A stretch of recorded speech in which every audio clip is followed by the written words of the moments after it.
Hello students, ఈరోజు మనం number series కి సంబంధించి ఒక కాంప్లికేటెడ్ క్వశ్చన్ అయితే చూద్దాం. ఇలాంటి క్వశ్చన్స్ వచ్చినప్పుడు స్టూడెంట్స్ ఏం చేస్తారంటే డైరెక్ట్ ఇది అన్యూనిఫామ్ డిస్ట్రిబ్యూషన్ ఉందనేసి క్వశ్చన్ వదిలేస్తుంటారు.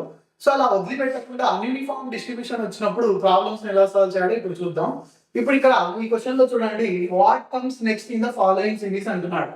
13, 15, 27, 63, 143 నెక్స్ట్ సిరీస్ లో ఏమొస్తుంది అని అడుగుతున్నాడు.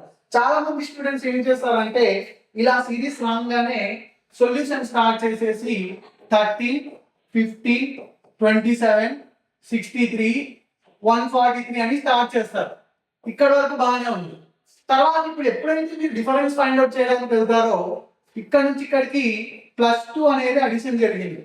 దాని తర్వాత 15 నుంచి 27 కి +12 అనేది అడిషన్ జరిగింది. అదే విధంగా 27 నుంచి 63 కి కనుక మీరు చూస్తే 36 అడిషన్ జరిగింది. ఇప్పుడు ఇక్కడతో స్టూడెంట్స్ ఆగిపోతారు. ఎందుకు ఆగిపోతారు అంటే ఇక్కడ చూడండి 2, 12, 36 చాలా అన్యూనిఫామ్ గా డిస్ట్రిబ్యూట్ అయిపోయింది మొత్తం ప్రాబ్లం. కాబట్టి మనం ప్రాసెస్ లో ఏం చెప్పడం ప్రతిసారి ఎప్పుడైతే ఇలా అన్ఈవెన్ గా ప్రాబ్లం అనేది డిస్ట్రిబ్యూట్ అయిపోతుందో ఒకటే లాజిక్ మీరు అప్లై చేయాలి. ఐదర్ అది ప్రైమ్ నంబరా వెరిఫై చేయాలి. ఇది ప్రైమ్ నంబర్స్ కాదు, చాలా క్లారిటీగా తెలుసుకోండి. సెకండ్ థింగ్, ఎన్స్ ఫార్ములా వాడండి అని చెప్తాం. ఇప్పుడు ఎన్స్ ఫార్ములా అంటే ఏమి? n³ చేయొచ్చు, n² చేయొచ్చు, n చేయొచ్చు సింపుల్ గా. సో n³ కానీ n² కానీ n కానీ వాడండి. అంటే వీటిలో మళ్ళీ ఇక్కడ కాంబినేషన్స్ ఏమంటే ప్లస్ కావచ్చు, మైనస్ కావచ్చు. అంటే n³ + n² సిరీస్ కావచ్చు, n³ + n సిరీస్ కావచ్చు, n³ - n సిరీస్ కావచ్చు, n³ - n² సిరీస్ కావచ్చు. సో ఈ కాంప్లికేటెడ్ ఫార్ములాని అంటే ఈ ఫార్ములాని జస్ట్ ఎన్స్ ఫార్ములాని అప్లై చేయాలి అని చాలా మంది స్టూడెంట్స్ కి తెలిసి ఉండదు. కాబట్టి ఇలాంటి ఈజీ ప్రాబ్లం కూడా ఎన్స్ ఫార్ములా అప్లై చేయాలి అని తెలియకపోవడం ద్వారా వాళ్ళు వదిలేస్తుంటారు ఈ క్వశ్చన్ ని.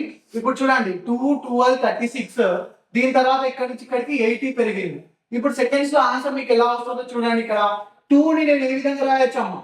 1³ + 1² రాయొచ్చు. ఎంత అవుతుంది? 1³ అంటే 1, 1² అంటే 1, 1 + 1 ఎంత అవుతుంది? 2 అవుతుంది. అదే విధంగా 12 కి సంబంధించి చూడండి 2³ + 2². 2³ వాల్యూ ఎంత అవుతుంది? 8 + 2² వాల్యూ ఎంత అవుతుంది? 4. సో 8 + 4 12. అంటే ఇప్పుడు మీకు అర్థమైపోయింది ఇప్పటికే. అంటే 1³ + 1², 2³ + 2² ఈ విధంగా సిరీస్ అనేది వస్తుంది. సో n³ + n² సిరీస్ ని వాడాలి. ఇక్కడ 1³ + 1², నెక్స్ట్ నంబర్ కి 2³ + 2², నెక్స్ట్ దానికి 3³ + 3², నెక్స్ట్ దానికి 4³ + 4² అంటే మనకి రావాల్సిన నంబర్ కి మనం ఏం చేయాలమ్మా? 5³ + 5² చేయాలి. 5³ + 5² అంటే ఎంత అవుతుంది?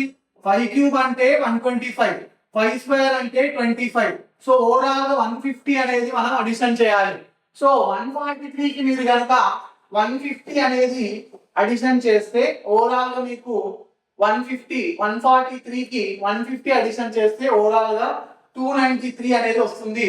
ఆప్షన్ సి అనేది మనకి కరెక్ట్ ఆన్సర్ అవుతుంది. సో ఓవరాల్ గా మీరు ఇక్కడ చెక్ చేయాల్సింది కావాలంటే మీరు చెక్ చేయండి. 3³ + 3² అవుతుంది. ఇది కూడా 4³ + 4² అవుతుంది. సో ఇలాంటి క్వశ్చన్స్ వచ్చినప్పుడు కూడా మీరు వదిలిపెట్టకుండా చేయాలి అంటే ఎన్స్ లాజిక్ అనేది గుర్తుపెట్టుకోవాలి. Thank you.